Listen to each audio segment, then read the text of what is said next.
आप कभी भी ना किसी चीज़ से घबराइएगा नहीं। हमको काफ़ी फ्रस्ट्रेट हम भी हुए थे ना जब हम अपने युवा हीरो सुशांत सिंह के बारे में सुने थे। ये बिहार के उभरता हुआ एक हीरा थे, इन्होंने क्यों इतना गलत एक्शन लिया हमको आज तक नहीं समझ में आया। देखिए, परिस्थितियाँ सबके सामने होती, मुसीबत सबके सामने आता है। ऐसा कोई व्यक्ति बताइए ना जिसके यहाँ कोई मुसीबत ना हो, आप हो हम हो, हाँ थोड़ा बड़ा थोड़ा कम आता है। मुसीबत से तो घबराना ही नहीं चाहिए। मुसीबत एक ऐसी तिजोरी है जिसके अंदर आपको सफलताओं के हथियार मिलते हैं। जब मुसीबत आएगी तो आप तिजोरी खोलिए, उसमें आपको हथियार मिलेगा आप सफल होने का। लेकिन सुशांत भैया आपने तो तिजोरी खोला ही नहीं। हम लोग क्या कैसे कहें, हम लोग को आप छोड़ के चले गए। इसकी क्षतिपूर्ति कभी नहीं कर सकता है बिहार का चमकता हुआ हीरो। हम लोग ने जो आपकी मूवी देखी, जो छिछोरे मूवी थी, जो आपका धोनी में जो रोल निभाया था, क्या कहें हम आपको, आपने क्यों छोड़ के चले गए हम लोग को। हम क्या बता सकते हैं कि हम लोगों को कितना लॉस हुआ। हम आप सबको कहना चाहते हैं मुसीबत सबकी आगे होती है। आप बताइए, ये बच्चों को मुसीबत देख सकते हैं, कितनी गरीबी इनके सामने है, क्या इनकी ज़िंदगी अच्छी है? नहीं, लेकिन ये भी संघर्ष करते हैं। तो अगर आप खुद को फ्रस्ट्रेट होकर देखना चाहते हैं तो आप अपने से बड़े लोगों को देखिए, आप फ्रस्ट्रेट हो जाएंगे। लेकिन आप खुश रह के जीना चाहते हैं तो आप अपने से छोटे लोगों को देखिए, फिर आपको लगेगा कि नहीं यार, ज़िंदगी ने तो हमें बहुत कुछ दिया। पता है, इन बच्चों का भगवान ने इनसे बचपना छीन लिया। और लोग कहते हैं कि इनको लोग सता रहे थे, घुटन हो रहे थे। अरे हम क्या कहेंगे, घुटन क्या चीज़ होती है? उस बच्चे से पूछिए जो काम करता है रोटी के लिए खिलौनों की दुकान पर। वो बच्चा कैसे खेलता होगा जो दिन भर मेले में खिलौना बेचता है। यार फ्रस्ट्रेट नहीं होना चाहिए। ज़िंदगी छोटी नहीं होती है, हम देर से जीना शुरू करते हैं। सबके सामने कुछ ना कुछ समस्याएं आती होती हैं। हम आपको अपनी बात बताते हैं कि जब हम पटना आए, सोचे कि अब कोचिंग स्टार्ट करेंगे, यहाँ से पढ़ाएंगे। हमने यही सोचा था कि कोई भी लड़का पैसे की कमी से हमारे यहाँ से नहीं लौट सकता। आज भी हम आपको कहते हैं, आपको भी पता होगा जो पटना में क्लास करते होंगे, कि पैसे के प्रॉब्लम से तो कभी कोई लड़का हमारे यहाँ से गया ही नहीं। लेकिन फिर भी हम आपको अभी भी कहते हैं कि आप कोई भी ऐसा लड़का नहीं है जो पैसे के प्रॉब्लम से हमारी क्लास से बाहर गया हो। लेकिन जब हम स्टार्ट किए थे ना, तो हम पटना में, मेरा शुरू में कोई मकान वगैरह नहीं था, तो हम रूम लेने के लिए गए थे, फ्लैट लेने के लिए। तो हम फ्लैट गए, हम नॉर्मली एक फ्लैट था, ये नहीं था, मैं एक चीज़ आपको समझने के लिए बना दिया। तो वहाँ गए ना, तो उनको हमने बता दिया कि भैया हाँ इतना रेंट है। तो कहे ठीक है, सामान वगैरह रख लीजिए। उन्होंने कहा कि आप आधार कार्ड दे दीजिएगा। हम कहे ठीक है, हम आपको प्रिंट करके दे देंगे। पूरा सामान वगैरह रख दिए। जब हम उनको आधार कार्ड अपना दिए ना, तो उन्होंने देख लिया कि ये तो मुस्लिम है। वो कहें कि आप अभी मेरा मकान खाली कर दीजिए, हम मुस्लिम को नहीं देते हैं। मेरा इतना, हम उस दिन फ्रस्ट्रेट हुए थे ना जिसका कोई हद नहीं। मतलब कितना बुरा लगेगा ना किसी को केवल नाम के आधार पर हटा देना। फिर हमको अजीब लगा था, ये क्या कर रहे हैं यार, ये 21वीं सदी में ऐसी मानसिकता से कैसे काम चलेगा आप लोग का। फिर क्या करेंगे, उनके आगे तो हम लोग जीत नहीं सकते। फिर पूरा सामान ले आए। फिर से एक जगह और गए, तो वो भाई साहब मुस्लिम थे। तो वो पूछे कि आपका नाम क्या है। तो हम कहे आप ये नाम क्यों पूछ रहे हैं मेरा। तो उन्होंने क्या कहा कि हम हिंदू को नहीं देते हैं। देखिए, एक जगह हिंदू हैं वो मुस्लिम को नहीं देते हैं, एक जगह मुस्लिम है जो हिंदू को नहीं देते। हमको ये समझ में नहीं आ रहा है कि हम किसको बोले, किसको सही बोले, किसको गलत कहें। फिर एक भाई साहब के पास गए, हम कहें कि देखिए भैया आपके यहाँ हमको रूम चाहिए, लेकिन हिंदू मुस्लिम का लफड़ा तो आपके यहाँ नहीं है। उन्होंने कहा कि नहीं हमारे यहाँ नहीं है। 3-4 जगह देखे तो हमको लगा कि नहीं, कई लोग हैं जो दे देते हैं। तो हमको एक बात समझ में आया, यार सारे लोग गलत नहीं हैं और ना ही सारे लोग अच्छे हैं। कुछ ससुरे बहुत खचरा हैं और कुछ बहुत अच्छे भी हैं यहाँ पे। लेकिन इससे घबराना नहीं चाहिए। हमको कुछ समय के लिए बहुत बुरा लगा था यार, क्या हो गया हमारे देश को। जब हम गुलाम थे तो हिंदुस्तानी थे, ये आज़ादी ने हमें हिंदू मुसलमान बना दिया। ये क्या मतलब बनता है। हम तो ये कहते हैं कि भैया एक अच्छा हिंदू वही है जिसे कोई मुस्लिम भी गाली ना दे सके, कुछ ना बोल सके। आप बताइए ना, विवेकानंद के बारे में कोई अपशब्द बोल सकता है। और अच्छा मुसलमान वही है जिसे कोई हिंदू भी चाह के अपशब्द नहीं बोल सके। हम किसी को भी कहते हैं, चुनौती देते हैं, आप अब्दुल कलाम के बारे में एक अपशब्द निकालिए, आप में हिम्मत ही नहीं होगा कि आप कुछ निकाल सके इनके बारे में। देखिए, फ्रस्ट्रेट नहीं होना चाहिए। भगवान सबको एक दिन सद्बुद्धि देता है, सब लोग एक रास्ते पे आते हैं। हर समस्या का कोई ना कोई समाधान जरूर होता है। इत्तेफाक देखिए, जब पटना में ब्लड बैंक में ब्लड वगैरह घट जाता है, या आपको भी पता होगा पटना वालों को कि हम लोग कितना, मतलब ऐसा तो कोई दिन नहीं होता होगा कि जब कोई आदमी ब्लड के लिए नहीं आता होगा। और वो हम लोग थोड़ी देते हैं, हम लोग के स्टूडेंट आप ही लोग तो देते हैं जा जाके ब्लड वगैरह।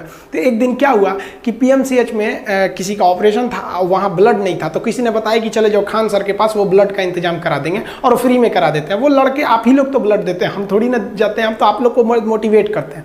तो हमारे पास वो आदमी आए और देखे तो हम चौंक गए, क्योंकि वही व्यक्ति था जिन्होंने हमको अपने मकान से बाहर निकाला था कि तुम मुसलमान हो, तुम्हें नहीं देंगे। और आज वो आए थे कि उनके बेटी का ना ब्लड की एकदम सख्त ज़रूरत थी। हमने उनसे पूछा कि आपको हिंदू का ब्लड चाहिए कि मुसलमान का ब्लड चाहिए? तो उन्होंने कहा कि भाई कुछ भी चलेगा वहाँ पर। तो उनको भाई ऐसे तो ब्लड कोई पूछ के थोड़ी देता है किसका है, लेकिन फिर भी वो इंसान टोटली चेंज हो गए। और हम कुछ दिन पहले जब वहाँ गए थे तो देखे थे अब वो ये सब मानसिकता से हट गए हैं कि किसको देना चाहिए या किसको नहीं देना चाहिए। तो हर समस्या का समाधान होता है, आप समस्या से भागिए नहीं। ज़िंदगी है, हमेशा आपको कभी कभी कोई ज़िंदगी में आएंगे टेम्प्रोरी लोग और आपको परमानेंट लेसन सिखा के जाएंगे, तो इससे क्या आप अपना हिम्मत हार जाएंगे?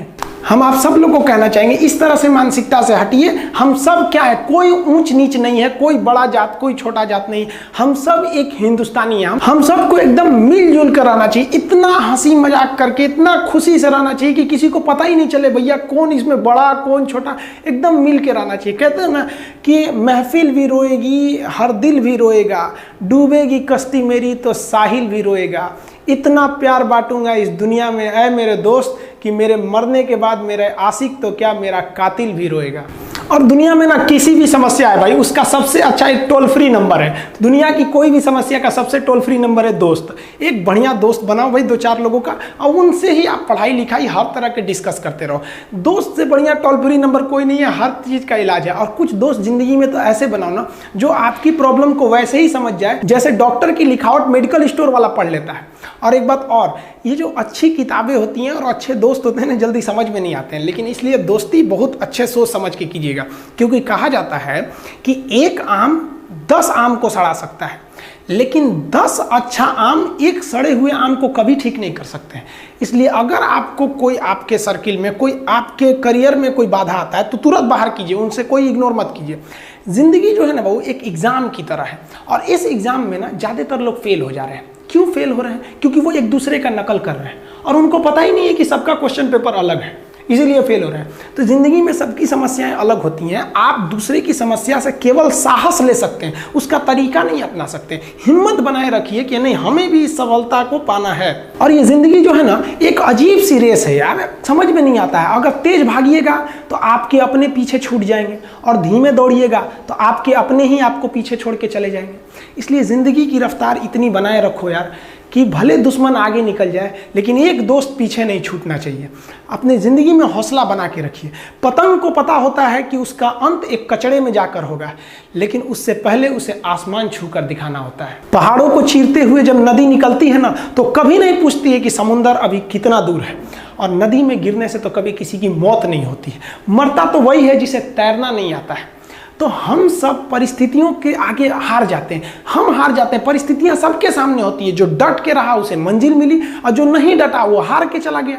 जब हमारे पास परिस्थितियां आती हैं, हम घिर जाते हैं चारों ओर से, तो हम परिस्थितियों को दोष देने लगते हैं, न कि उस परिस्थितियों से निकलते हैं। कोई मस्जिद जाता है, कोई मंदिर जाता है, कभी सोचा है भगवान को कितना बुरा लगता होगा? सोचते होंगे कि बंदा केवल हमसे मांगने ही आता है, यार कभी मिलने भी आया करो। हमको तो लगता है किसी दिन भगवान निकल के बोलेंगे कि यार केवल तुम लोग हमसे मांगने ही आते हो, कभी मिलने भी आया करो। तो भगवान से या अल्लाह से सबसे एक दुआ मांगिए कि आप हमको मुसीबत देना है आप दीजिए। आप जिस तरह से हमें खुशी देते हैं उसी तरह से हम आपके दिए गए दुखों को भी अपनाएंगे, लेकिन हाँ उस दुख से लड़ने की हिम्मत भी जरूर दीजिएगा। और सबको अपने अपने कर्मों का पता होता है, यूं ही गंगा किनारे इतनी भीड़ नहीं लगी रहती। देखिए जिंदगी में आपसे भी कुछ गलतियां होंगी, और गलती किससे होती है? जो काम करता है, मेहनत करने वालों से ही तो गलतियां होती है। निकम्मों की तो पूरी जिंदगी निकल जाती है दूसरों में कमी ढूंढते ढूंढते। देखिए सफलता और असफलता में थोड़ा सा का अंतर है। सफलता आपका परिचय दुनिया के सामने कराएगी, और असफलता दुनिया का परिचय आपसे करा देगी। इसलिए सफल जरूर होइए। देखिए 97% लोग जो है ना वो थक के किसी काम को छोड़ देते हैं, और जिंदगी भर उन 3% लोगों के लिए काम करने लगते हैं जो कभी भी हार नहीं मानते। मेहनत बता देता है कि परिणाम कैसे मिलेगा, वरना परिणाम तो बताता ही है कि आपका मेहनत कैसा था। कुछ लोगों को लगता है कि उनके पिताजी बहुत पहुंच वाले हैं, दादाजी बहुत पहुंच वाले हैं, तो उनकी बदौलत हमें कोई काम मिल जाएगा, कोई जॉब मिल जाएगा। तो कोई ये बहुत बड़ी बात नहीं है। पहचान से मिला काम बहुत देर तक नहीं रहती है, लेकिन काम से मिलने वाली पहचान आजीवन रहती है। हम स्टूडेंट्स को कहना चाहेंगे, आजकल स्टूडेंट्स को पता नहीं क्या हो गया है ना, सोच रहा वो लड़की के पीछे पगलाया है, कहता है कि लव हो गया। भाई दुनिया में लव नहीं होता है किसी से, ये एक अट्रैक्शन है सबको। मान लीजिए मेल है तो उसे फीमेल से होगा, फीमेल से है तो उसे मेल से होगा। तो कोई कैसे कहेगा कि हम तुम्हारी ओर अट्रैक्ट हो रहे हैं? तो उसको छुपाने के लिए कहता है हमको लव हो गया। भैया लव नहीं हो गया। अगर आपसे कोई कहता है ना कि आपको वो आपसे ट्रू लव करता है तो उससे कहिएगा कि हमको अभी मेरा किडनी खराब हो गया, 1 लाख रुपए की ज़रूरत है, नहीं देगा। लेकिन आप अपने माता पिता से कहिएगा कि हमको 1 लाख की ज़रूरत है, और रियल में भी अगर हो जाएगा तो वो अपना शरीर बेच देंगे आपके लिए, लेकिन वो नहीं बेचेंगे। ये होता है लव। लेकिन लोग अट्रैक्शन को लव कहते हैं, उसके लिए पूरी ज़िंदगी बर्बाद कर देते हैं। ये सब बाबू गलत चीज़ है। जो आप अपना देखिए, आप अपना करियर छोड़ के अगर इस सब चीज़ में जाइएगा तो पूरी लाइफ बर्बाद हो जाएगी। आप जो रिश्ता खोजते हैं अपना कॉलेज में, कोचिंग में, ये सब परमानेंट रिश्ते नहीं हो सकते हैं। हाँ, अगर आप गर्लफ्रेंड से शादी करेंगे तो ये आपके लिए बेस्ट लड़की होगी, लेकिन माँ बाप जो ढूंढ के लाएंगे, जो भगवान आपके लिए बनाया है, वो लड़की आपके लिए यूनिक होगी। If you will best you will number 1, and if you will unique you will only 1। तो याद रखिएगा, जो भगवान आपको बना के जोड़ता है ना, वो रिश्ता सबसे अच्छा होता है। अपने माँ बाप को देखिए ना, क्या झगड़े नहीं हुए, लेकिन आज भी वो लोग एक साथ रहते हैं। लेकिन फिर भी आप देखिए आजकल के जो वेस्टर्न कल्चर आ गया, क्या वेस्टर्न कल्चर हो गया समझ में नहीं आता है। प्यार और छुहाड़ा, इसकी ज़िंदगी ना 1 साल होती है, 1 साल में ही खराब हो जाता है। ये वेस्टर्न कल्चर है, हमारी भारत की संस्कृति नहीं है। हम गर्व करते हैं, हमें अहंकार है, हमें गुरूर है अपने भारत की संस्कृति पर। जहाँ एक छोटी सी बच्ची भी गुड़िया खरीदती है ना, तो उसके लिए दुपट्टा खरीदती है।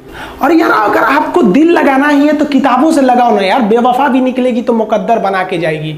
दिन ना सबके लिए 24 घंटा का होता है। ऐसा नहीं है कि आपको अलग से वक्त मिलेगा, लेकिन इसी 24 घंटे में किसी को प्यार करके पति बनने का शौक है, तो किसी को मेहनत करके करोड़पति बनने का शौक है। तो आप डिसाइड करिए आपको क्या बनना है। क्योंकि बरसों बाद जब लोग ये मिलेंगे ना आपसे, तो ये नहीं पूछेंगे कि कितनी गर्लफ्रेंड है, लोग पूछेंगे कमाता कितना है, हैसियत कितनी है तुम्हारी। ये दुनिया का उसूल है कि लोग कभी भी आपसे खैरियत नहीं, आपकी हैसियत पूछते हैं। लोग एक दूसरे से वादा करते हैं कि तुम्हारा जिंदगी भर साथ निभाएंगे, कोई किसी का साथ नहीं निभाता है। लोग अर्थी और जनाजा भी ले जाते हैं ना 2 कदम, तो कंधे बदल बदल के ले जाते हैं, जबकि पता है कि आखिरी मुलाकात है। और लोग यहाँ कंधा बदल बदल के ले जा रहे हैं और लोग वादे कर रहे हैं कि जिंदगी भर साथ निभाएंगे, कोई साथ नहीं निभाता है। हम आप सब लड़का लड़की से कहना चाहेंगे कि अभी वक्त है, अभी सर झुका के पढ़ लीजिए।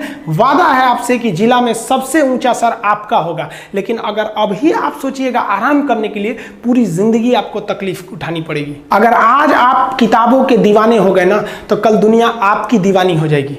किसी ड्रीम गर्ल के लिए ना अपने माँ बाप के ड्रीम को कभी नहीं छोड़ना चाहिए। आप लोग जो सोचते हैं ना इधर उधर, वो खुशी तो आप लोगों ने कभी देखा ही नहीं। कोई स्टूडेंट अभी तक खुशी नहीं देखा। हम आपको व्यक्तिगत बताते हैं। देखिए खुशी कब मिलेगी आपको? जिस दिन आपको जॉब मिलेगा ना, और जो पहली सैलरी मिलेगी वो भी नहीं खुशी है। जब आप अपनी पहली सैलरी ले जाके अपनी माँ के हाथों में देंगे ना, तो आपकी आंखों में आंसू होगा। आप याद करेंगे कि जिस माँ की उंगलियों को पकड़कर हमने चलना सीखा, आज उसको हमने अपनी पहली कमाई दिया है। और जब कमाने लगेंगे ना, तब समझ में आएगा कि लाखों रुपए की अहमियत कुछ नहीं है, वो 1 रुपए के आगे जब माँ स्कूल जाते वक्त दिया करती थी। और गौर से देखा करो अपने माँ बाप के आंखों में, ये वो आईने होते हैं जिसमें बच्चे कभी बूढ़े नहीं होते। देखिए जीवन में ना अपने अंदर से अहंकार बिल्कुल निकाल दीजिएगा। अहंकार बहुत ही खराब चीज है। कहते हैं कि अहंकार में इंसान को इंसान नहीं दिखता, छत पे चढ़ जाओ तो खुद का मकान नहीं दिखता। अहंकार नहीं करना चाहिए। छत को बहुत गुरूर था छत होने का, 1 मंजिल और बनी और छत फर्श हो गया। अहंकार कभी नहीं कीजिएगा। तूफान ज्यादा होती है तो कश्ती डूब जाती है, और घमंड ज्यादा हो जाती है तो हस्ती डूब जाती है। जिस दिन आपको घमंड होने लगे ना अपने आप के ऊपर कि हम बहुत बड़े हो गए हैं, हम बहुत पढ़ लिए हैं, हम बहुत सक्सेसफुल मैन हो गए, हम बहुत बड़े बिजनेसमैन, हम बहुत, मतलब जिस दिन आपको घमंड हो गया ना, उस दिन आप शमशान घाट में जाके दिखेगा आपसे नायाब लोग, आपसे अच्छे लोग वहां खाक बन गए। दुनिया में ना किसी से जलन नहीं रखनी चाहिए। देखिए माचिस जो होता है ना दूसरे को जला देता है, लेकिन कभी माचिस को देखें वो खुद को भी जला लेता है। अतः अगर आप दूसरे की बुराई करेंगे, दूसरे के पीछे रहेंगे ना, तो इसमें आपका लॉस होगा। और अगर आपकी कोई बुराई कर रहा है ना, तो आपको खुश होना चाहिए कि आप आगे बढ़ रहे हैं। बुराई उसी का लोग करते हैं जो आगे बढ़ रहा होता है। जो पहले गिरा हुआ है उसकी लोग क्या बुराई करेंगे। और जब भी आपकी कोई बुराई करे तो आप उसे सहज स्वीकार करें, और आप उसे प्रूव मत कीजिए कि हम ये नहीं हैं। हम लोग गलती क्या करते हैं स्टूडेंट लोग, कि प्रूव करने लगते हैं। नहीं, आपको अपने आप को इंप्रूव करना है। अगर कोई गलती हो गई है, आपको कोई बुराई कर रहा है, तो आप उसको सहज स्वीकार कीजिए। जिस दिन आपके अंदर अपनी बुराई सुनने की क्षमता आ गई, यकीन मानिए आप सफलता के दहलीज पे अपनी पहली कदम रख दिए उसी दिन। लोहा जो होता है ना उसे कोई नहीं तोड़ सकता है, लेकिन उसी लोहे के अंदर का जो जंग लग जाता है ना, धीरे धीरे दीमक की तरह उस लोहे को खदड़ते जाता है। इसलिए अपने अंदर अहंकार को मत लाने दीजिएगा। लोग कहते हैं ना कि अहंकार बुरा है। जीवन में हम जो अनुभव किए हैं, अहंकार से भी खराब चीज होता है गुस्सा। देखिए, अहंकार उत्पन्न ही नहीं होगा जब तक आपको गुस्सा नहीं आए। आप ऐसे नॉर्मल बैठे हैं और आप किसी से कहिएगा कि तुम्हारी क्या औकात है, जब तक आपको गुस्सा ना आए। तो अहंकार एक पेड़ है और गुस्सा उस पेड़ का जड़ है। इसलिए गुस्सा जिस दिन आया उस दिन आप बर्बाद हो जाएंगे। किसी भी व्यक्ति को बर्बाद कराने के लिए सबसे जरूरी है गुस्सा दिलाना। आपको पता है, लोहार जो होता है, लोहार वो जानता है कि लोहे को हम ऐसे नहीं मोड़ सकते हैं, बहुत ही शक्तिशाली है। इसलिए लोहार ना इस लोहे को ना आग में डाल के इसे गुस्सा दिलाता है। जब ये गुस्से से लाल हो जाता है ना, तो जहां गुस्सा आया आप अपनी ताकत खो देते हैं, और ये लोहा अपनी ताकत खो देता है और एक मामूली हथौड़े के चोट से लोहा मुड़ जाता है। तो जिस दिन आपको गुस्सा आ गया, समझ जाइए कि आप अपनी ताकत खो रहे हैं। जब हम जन्म लेते हैं तो जन्म से ही हमारी जीभ रहती है और मरने तक हमारे साथ जीभ रहती है, क्योंकि वो बहुत ही नरम रहती है। उसे गुस्सा वो बहुत हार्ड नहीं होती है। लेकिन जन्म लेने के बाद दांत आता है और दांत काफ़ी कड़ा होता है और मरने से पहले ही दांत चला जाता है। यानी अगर आप नरम रहेंगे तो काफ़ी लंबे समय तक रहेंगे, और जहाँ हार्ड होंगे आप वहीं आपका पतन चालू हो जाएगा। इंसान 3 साल में बोलना सीख जाता है, लेकिन उसे क्या बोलना है ये सीखने में उसे पूरी जीवन लग जाते हैं। शब्दों का इस्तेमाल बड़ा सोच समझ के कीजिएगा। ये आपके माँ बाप के दिए गए परवरिश का एक सबूत होता है। अतः आप अगर किसी से अपशब्द बात करते हैं तो सभ्य व्यक्ति आपको नहीं कोसेगा, बल्कि आपके माँ बाप को कहेगा कि इसे संस्कार नहीं सिखाया। ये शब्द जो होते हैं हमारी परवरिश का परिचय करा देते हैं। शब्द का इस्तेमाल भोजन की तरह करना चाहिए। जिस तरह से भोजन को बनाने के बाद थोड़ा सा चख लिया जाता है, उसी तरह शब्द को दूसरे के सामने बोलने से पहले एक बार जरूर चख लीजिएगा।